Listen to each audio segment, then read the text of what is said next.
Well, Democrats having a family feud tonight over who exactly is responsible for the red wave that broke across the country this week, with big-name progressives and moderates already amping up their blame game.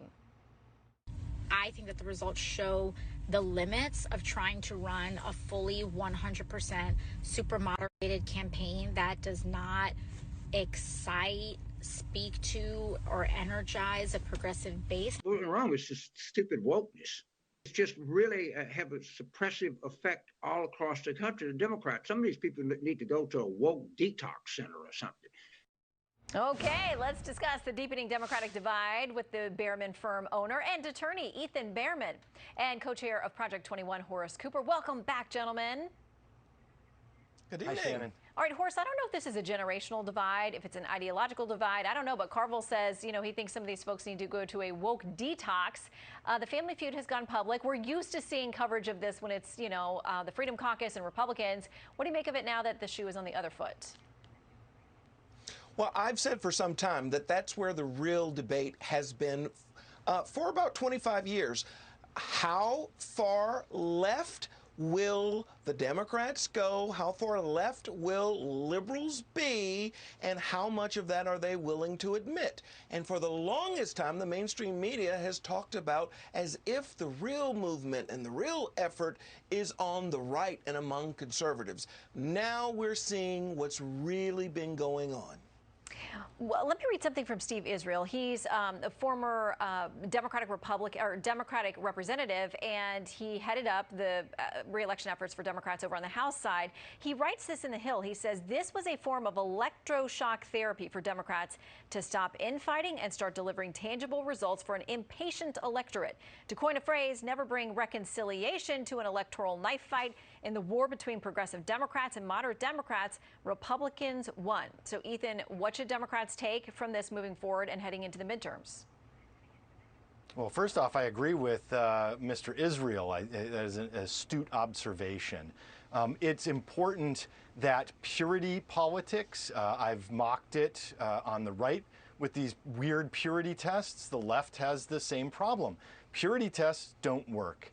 And so we have to find compromise. We have to find that middle ground. We have to stop fighting with one another over a trillion here. I didn't get exactly what I wanted there. We need to find common ground, pass the bills like President Biden has already done through his own executive action, cutting child poverty in half in the United States in his first year in office. That's almost a miracle. And if the rest of the party comes together, we can show those other benefits to the American people and those investments, such as over 40% of our roads are poor or moderate at best condition. And if we can get this infrastructure bill through, we can start fixing roads in small towns across America. That's what people want to see done. Let's get it done. Yeah, and I do think that there is great bipartisan agreement on some of that stuff, like actually fixing roads. It's some of the other stuff that gets tucked into the bill that you're like grocery shopping for people so they can stay home if they're ill. I mean, that people think that sounds like a good thing. I don't know that it sounds like infrastructure. So there's that whole debate over what's in there as well. But let me show you this, because you talked about purity tests. I want to play something.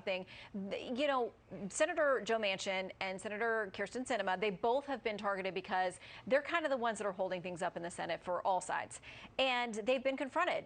We all have seen the video of people following Senator Sinema into a bathroom while she's in there doing her thing with cameras and filming it.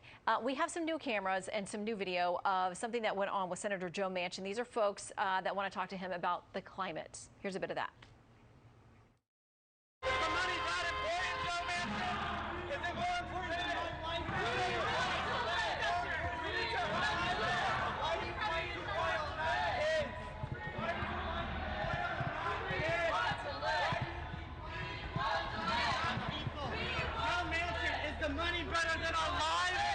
So they followed him through the streets. They followed him into the parking garage. They tried to block the car. A couple security guys had to move him out of the way so he could pull out of there. I want to ask you both if you think this kind of stuff is going to change his mind. Horace?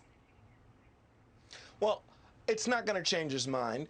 But I just want to make sure we all understand the context. President Biden cured child poverty or lorded in record amounts the child poverty that his policies have created. This woke effort was rebuked Tuesday night.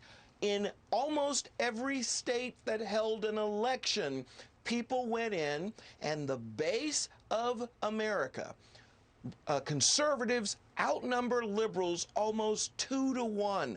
When we talk about these kinds of policies, we need to keep that in mind. Crazies going around challenging people when they go to the bathroom or when they drive their car places.